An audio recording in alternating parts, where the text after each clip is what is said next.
Hey everybody, Ryan here from Android Coliseum. I'm here to do my review this time around on the Galaxy Tab S. This is the 8.4 inch. I know Cass just did her review on the 10.5 inch that she got with the keyboard.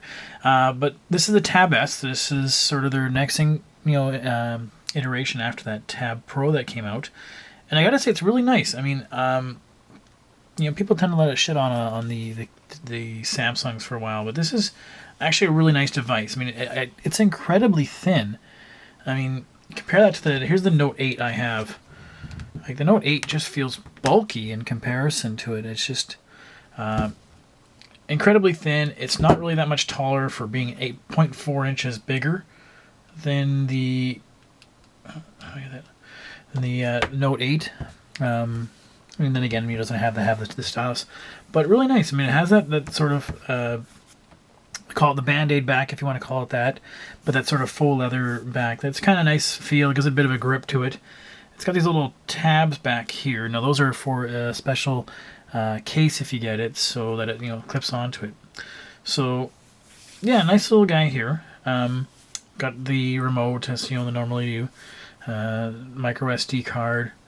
One thing I kind of liked was the fact that it's got speakers on the top here, there. So be kind of careful if you're going to use it so you get true stereo speakers.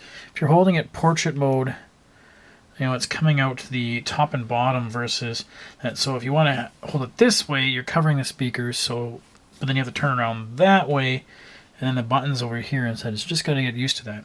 All right, so we turn it on, and it is the like the Galaxy S5. It does have the fingerprint reader, and I gotta say that actually works very well. I mean, I did it with my thumb as well. Oops. And no problem at reading it whatsoever after going through that. So I gotta say this works really well. It looks very much like the Galaxy S5. So if you need any sort of hints on that, you can take a look at my review I did on the Galaxy S5. There's not really anything new to be seen here. All the sort of same apps that you're going to see there. I wasn't sure if the S5 has this sort of dual window mode where you can bring out an app and then bring out another app or something and then move it around. So you've seen that kind of before in different iterations of Samsung before. But it's got that kind of cool feature. It also has that sort of magazine UI.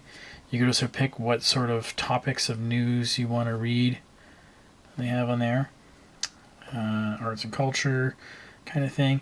And then I didn't realize this before, but they also had another one you can swipe over to that would be sort of the same. It has the maybe your email. You can have calendar. So it's sort of got two sort of off the side panes that you can play around with. Very kind of neat. I kind of like it. Been very well for me, and it's been playing around with it. What I do like, it's you've got the multi button like the S5. I just wish it would be around different, but again, that's not not Samsung's way, and it didn't take you long to get used to it. It's different having the launcher button over here and that button over there for files. I'm used to having that sort of your quick apps there, so it's just a slightly different layout than you're used to, but not at a drastic difference, just enough to make it different from the other versions you've seen out there. In terms of being able to handle any games out there, it handles quite well. And again, I'm going to turn it upside down that way, just so I don't cover the speakers that are up there now. So, no problem. Renders very well. Jump.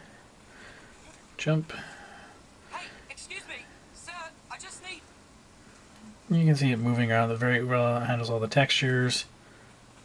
Jump. Oh.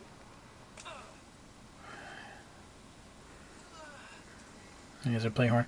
And I gotta say, I mean, I don't know if the YouTube video is gonna do this any justice, but this looks beautiful.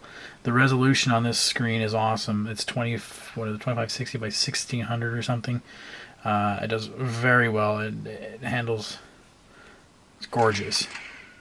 I've been using this past couple days, sort of watch Netflix, watch some YouTube videos on it. With the headphones on, it's a dark room. It's an awesome experience, just because it just sort of, you just become, part of that movie, because The picture is amazing. The sound is amazing out of the headphones I've been using. The sound that comes out of these are quite well as well. A great little device. I mean, not much more to say to it. I mean, again, if you're into the Samsung, it's going to be something you've used in Samsung before. If you're not into Samsung, well, you know what? To be honest with you, you can get rid of a lot of the stuff on there, and it's still going to be a great unit, great device, because it's, great display, great battery, great sound out of it, great processor. So yeah, that's the Tab S 8.4. I like the 8-inch tablets, perfect size. 0.4 gives it a little bit larger than I'm sort of used to, but with the fact that it's so incredibly thin, it really makes up for that. So yeah, take a look at it. Get a chance to play with it. I would recommend it highly. Thanks.